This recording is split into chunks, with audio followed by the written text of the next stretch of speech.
nó từng này mọt ơi. Ha trến tròn mấy.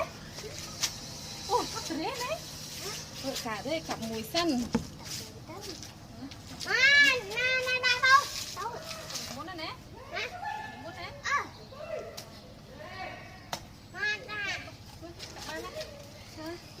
Mana? Husan. Mất đấy, mất.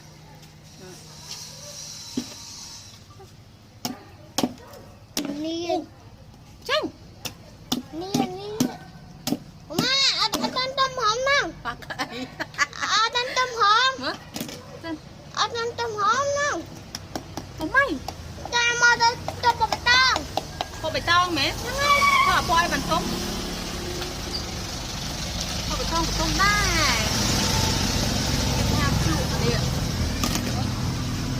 Nè, tôm mày à nâng cái tha.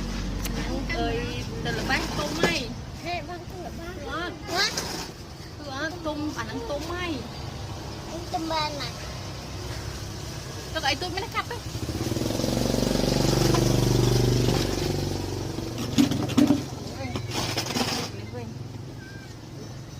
Một đi. Một nè. Buat pi mama ani ni aku dah no buat pi. No buat pi yo.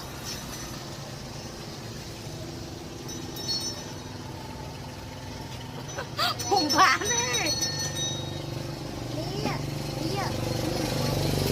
Các con lại không có được uống nữa.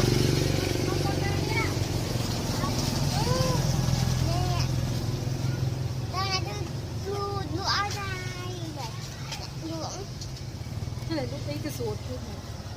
Nè, tên mùi. Lôi cây cây nè. Tên mùi. Chị.